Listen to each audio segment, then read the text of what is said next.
Preparation আগে ভয় ছিল আসলে আমার। তখন একটা ঘোরে থাকতাম আসলে আমার মনে হয়। তখনও নিজেকে বিলিভ করতে পারছিলাম না। তখনও মনে হচ্ছিল আমি কি আসলে জীবন দোষ করছি? কি চরিত্র করতেছি তোর এই অবস্থা কেন?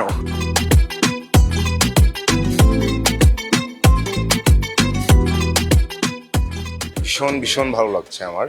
কারণ এটা আমাদের দীর্ঘ অপেক্ষার সিনেমা, দীর্ঘ আ ধৈর্যের সিনেমা, ডেডিকেশনের সিনেমা এবং জীবনানন্দ দাশ এবং তার কবিতা নিয়ে সিনেমা বনলতা সেন। এটা ঠিক জুটি হয়ে আসা না, এটা একটু ক্লিয়ার করি। এটা কিভাবে আসে এটা আমাদের আসলে সিনেমা এসে দেখতে হবে। তবে আমি বনলতা সেনের পিরিয়ডিক্যাল অংশটায় অভিনয় করা আ জীবন দাস হিসেবে এবং বর্তমানেও আমি আসি। সেটাও কিভাবে এই বাস্তবতা এবং পরবাস্তবতা কিভাবে এক হলো, জার্নিটা কি এবং আমরা কিভাবে আসলে বনলতা সেন কবিতাটাকে আমাদের ডিরেক্টর বিশ্লেষণ করছেন। সবকিছু মিলিয়ে এটা খুবই ভিন্ন মাত্রার একটা সিনেমা হবে, ভিন্ন ঘরানার একটা সিনেমা। সো আমার মনে হয় যে যারা সিনেমা প্রেমী তারা এটা মিস করবে না। এটা তাদের এক্সপেরিয়েন্স হয়ে থাকবে। এটার জন্য প্রিপারেশন ছিল বলতে প্রিপারেশন আগে ভয় ছিল আসলে আমার। খুবই ভয় ছিল। সেই সাথে লোভও ছিল যে আমি জীবনানন্দ দাশটা পড়ার সুযোগ যেহেতু পেলাম এটা পড়বো। সো এটার জন্য আমাকে অনেক বেশি সচেতন থাকতে হবে, অনেক বেশি মনোযোগী হতে হবে এবং সেই ডিরেক্টর যা চাচ্ছিলেন আমাদের মাসুদ হাসান উজ্জ্বল ভাই, ওনার সাথে আমি প্রতিদিন বসতাম। আমাদের ৩.৫ মাসের মতো রিহার্সাল ছিল। আমার লুকের চেঞ্জের ক্ষেত্রে অনেক বিষয়-আশয় ছিল। সেগুলোর সীমাবদ্ধতাও ছিল। সেটা অনেকটাই আমার মনে হয় যে আমরা রিচ করতে পারলাম। যে কারণে সবাই এই লুকটাকে অনেক বেশি আসলে পছন্দ করছে এবং বলছে যে এটা অনেকটাই কাছাকাছি। তো আ সেই সবকিছু মিলে এটার পিছনে আসলে একটা বড় রকমের সংগ্রাম ছিল, ডেডিকেশন ছিল। আর প্রস্তুতিটা ওই যে বললাম যে আমাদের রিহার্সাল ছিল দীর্ঘ সময়। জীবনানন্দ দাশ আমার প্রচণ্ড প্রিয় কবি। ওনার কবিতা পড়তাম প্রচণ্ড এবং সেই কবিতার মধ্য দিয়ে ওনাকে নিয়ে একটা জল্পনা কল্পনা ছিল এবং ওনার জীবনী সম্পর্কে হালকা যতটা জানতাম অল্প-স্বল্প, তার ভিতর দিয়ে চিন্তা করতাম যে এমন মানুষ হয়ে এমন একটা পরিস্থিতিতে বা এমন তার সামাজিক অবস্থায়, কবি মহলে তার এমন অবস্থায়, তার আর্থিক এই অবস্থায় এইরকম একটা জায়গায় বসে একজন কবি কি করে এমন ডেপথের কবিতা বলতে পারেন, এমন গভীর এবং এত চমৎকার উপমা দিয়ে, হ্যাঁ? এত কঠিন উপমা কিন্তু এত সহজ ব্যাখ্যা মানে এইসব ভাবতাম আরকি। বা একটা সহজ ব্যাপারকে এত বেশি গ্লোরিফাই করে ফেলে ওনার উপমাগুলা। তো সেগুলো ভাবতাম। তারপর ওই জল্পনা কল্পনা ছিল। বাকিটা স্ক্রিপ্টে যতটা পাওয়া, স্ক্রিপ্টটা একটা মানে কমপ্যাক্ট একটা স্টোরি। তো সেখানে উনার জার্নিটা কি? আর উনি আসলে রিয়েলি উনার জার্নি কেমন ছিল? কোন সময়ে কোন কবিতা আসছে এবং কখন উনি আসলে চাকরিতে জয়েন করলেন, কখন সেই চাকরি আসলে চলে গেল, কখন বিয়ে, কখন উনার নানা ঘটন-অঘটন। তো এই সব বিস্তারিত জেনে এক ধরনের উপলব্ধি নিয়ে, এক ধরনের বোধ নিয়ে আসলে এই শ্যুটটা করাই এবং এটা বলতে পারি যে যখন সেটে যেতাম, যখন ওনার কস্টিউমটা পরতাম এবং লুকটা ঠিকঠাক হয়ে তখন একটা ঘোরে থাকতাম আসলে আমার মনে হয়। কারণ ঘোরে থাকতাম কেন? কারণ তখনও নানা সংশয় ছিল, নানা চাপ ছিল, সেটাকে ওভারকাম করার একটা চেষ্টা চলছিল আমার মধ্যে। এবং এই যে এখন পর্যন্ত যেই পর্যন্ত আমি প্রিভিউ দেখি নাই, একটা সংশয় ছিল যে আসলে আমি কি উত্তীর্ণ হতে পারলাম কিনা বা এটা থেকে আসলে আমার কি মানে বের হয়ে মানে চরিত্রটা করে বের হতে পারলাম কিনা? ফ্লোটা কি অ্যাক্টিং এর ঠিকঠাক ছিল কিনা? তো প্রিভিউ দেখার পর আমার মনে হয় যে এই ঘুরেছিলাম বলেই এত সংশয়, বাট ঘুরেছিলাম। আমি ভীষণ রকম এক্সাইটেড এবং আমার মনে হয় যে দর্শক এটা মিস করবে না। দর্শকদের আগ্রহ প্রচুর। খুবই আমাদের যখন পোস্টার আসলো সেটা প্রশংসিত হলো। আমাদের যখন ক্যারেক্টার লুক পোস্টারগুলো আসলো সেটা প্রশংসিত হচ্ছে।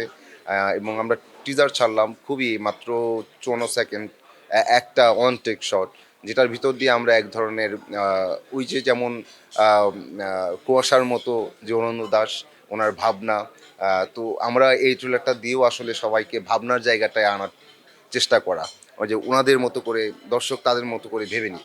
হ্যাঁ, সেটা ছিল। তো আজকে ট্রেলার আসলো। ট্রেলার আপনারা দেখলেন। আশা করি যে এখান থেকে বের হয়ে এটা রিভিউ দেখবো। আপনারা লিখবেন। তো সব মিলে। আর এখন যারা আছেন সবাই তো বলছেনই এখানে যে ট্রেলারটা আসলেই একটু অন্য মাত্রা দিল বা একটা নতুন টেস্টের সাথে পরিচয় করালো এরকম। তো সব মিলে প্রচণ্ড আশাবাদী এবং আমি মনে করি যে আমার যারা দর্শক তারা তো কারণে অকারণেই আমাকে ভালোবাসে। তো এই ফিল্মটা দেখার পর আমাকে আরও ভালোবাসবে এই প্রত্যাশাটা রাখি আরকি। আমি তো আমাকে চিনতে পারবোই কারণ আমি তো এই লুকে ছিলাম দীর্ঘদিন ১.৫ বছর শ্যুট করার সময় দেয়া এখানে। তারপর এই লুকেই তো ছিলাম। তো তাই আমি আমাকে চিনি যে আমি এই বেশে ছিলাম। তো অনেকেই এটা বললো যে অনেকটাই চিনি নাই, প্রথম দেখে ভাবলাম জীবনানন্দ দাশ, পরে বুঝলাম এটা খায়রুল বাশারের ইয়ে করা। অনেকে বলছিল এটা যে এআই দিয়ে, ভাবলাম যে জীবন দাসকে ইয়ে করা হলো কিনা, কারণ এআই দিয়ে কিন্তু পুরাতন ছবিকে নতুন করা যায়, যে তার যৌবনের ছবিতে চলে আসলো কিনা, যুবক বয়সে চলে আসলো কিনা। বাট পরে বুঝলাম যে পোস্ট কে করলো খায়রুল বাশার ও বনলতা পেজ থেকে, সো বুঝতে পারছি খায়রুল বাশার। তো এটা শুনে আসলে আমি অনেক বেশি আপ্লুত হয়েছি বলা চলে, কারণ এই এখানে আমার আসলে এটা আমার ক্যারিয়ারের শুরুর টাইমই আসলে সিনেমাটা শুরু হওয়া। তো এই 1.5 বছরে আমি এই ফিল্মটার সাথে আমরা ছিলাম। এটা এবং এটা আমার মনে হয় যে এক তো উজ্জ্বল ভাইয়ের ডেডিকেশন তো বটেই, এবং দীর্ঘ সময় যাবত স্ক্রিপ্টটা উনি করেছেন, এবং দীর্ঘ সময় যাবত শ্যুট করলেন, এবং পই পই করে যেখানে তার যেই চিন্তা সেই তার বাইরে উনি শ্যুট করেন নাই, তাই করতে হবেই যেভাবে হোক উনি চেষ্টা করেন। আর ভালো লাগছে না এখন যে না এটা ঠিক আমি যে এরকম ভাবছিলাম এরকম হয় নাই, সো আবার সময় নিয়ে আবার ইয়ে করা। তো সব কিছু আবার ঠিকঠাক করে উনি শ্যুট নিলেন যে ওকে এটাতে উনি হ্যাপি। তো এইসব ছিল। তো এই এখন যে মানুষের উচ্ছ্বাসটা দেখতে পাচ্ছি, মনে হচ্ছে যে আসলে পরিশ্রমের ফল একটু হলেও আসলে ভালো হয়, এবং এই যে মানুষের ভালো লাগা ভালোবাসাটা, এটার জন্যই আসলে আমাদের চেষ্টা ছিল। এবং এই ফিল্মটাতে তো ওই যে আরেকটা ব্যাপার বলতে হয়, আমি স্রেফ বলতে পারি যে প্রচণ্ড লোভ ছিল তো বটেই। যখন শুনলাম যে আমি জীবন দাস করবো, আমি তখনও নিজেকে বিলিভ করতে পারছিলাম না। তখনও মনে হচ্ছিল আমি কি আসলে জীবন দাস করছি। এটা যেমন প্রচণ্ড চাপের ছিল আমার জন্য, যেমন প্রচণ্ড চ্যালেঞ্জ ছিল, এবং আমি তো চ্যালেঞ্জ নিতে চাই। তো সেই ভয়ের সাথে সাথে এই লোকটাও তখন ছিল যে আমি আসলে জীবন দাস করছি আমার প্রিয় কবির চরিত্রে, এবং ওনার মতো মানুষকে আসলে পোট্রে করা তো ভীষণ চাপের। কিন্তু ওই যে লোকটা যে আমি জীবন দাস করছি, এবং একটা সময় আপনারা বলবেন যে জীবন দাস তো প্রথম করলো বাসার, তো ওই লোকটাও ছিল। বাসা থেকে তো বললো যে কি চরিত্র করতেছিস, তোর এই অবস্থা কেন? যেটা হয় মা যেভাবে বলে, ছোট বোন যে বলে ভাইটা কি করলা তুমি, চুল কি করছো এটা, এসব এসব ছিল। তো তারা এখন খুব উচ্ছ্বাসিত, আমার ছোট বোন খুবই উচ্ছ্বাসিত, ভাই বললো যে চমৎকার। তো আম্মাও বলছিল যে তোমার কি এটা নাকি আসতেছে, মাইমোনা তো বলে। তো আমার ছোট বোন গিয়ে গিয়ে দেখায় আর কি, যে এই দেখো এই দেখো এই আসছে এই হচ্ছে ঘটনা। হ্যাঁ, আমার তো প্রচুর ট্যাগ আসছে, আমি তো দেখি যে মানে আসলে জীবনানন্দ দাশ নিজে তো মহাস্টার, তো ওনার চরিত্র করে আমি কিছুটা ওনার মানে মানুষের কাছে পৌঁছাচ্ছি, এটা খুব মনে হলো এটা দেখে আর কি। তো অনেকেই ট্যাগ করছে, অনেকেই আমাকে বাহবা দিচ্ছেন। তো আশা রাখি ওনারা সিনেমা হলে আসবেন, কাজটা দেখবেন, এবং আমার মনে হয় সিনেমা শেষে ওনারা উজ্জ্বল ভাইকে অনেক বেশি বাহবা দিবেন। ঈদে আসছে বনলতা সেন, আমি মনে করি এটা আপনাদের জন্য একটা ভিন্ন এক্সপিরিয়েন্স হবে এই সিনেমাটা। তো এই এক্সপিরিয়েন্সটা আপনারা মিস করবেন না, সবাই আসেন, এবং প্রত্যাশা রাখি বনলতা সেনের সাথে আপনাদের দেখা হবে, এবং আরও অনেক অনেক প্রশ্ন নিয়ে হল থেকে ফিরবেন। সবাইকে ঈদের শুভেচ্ছা, ঈদ মোবারক।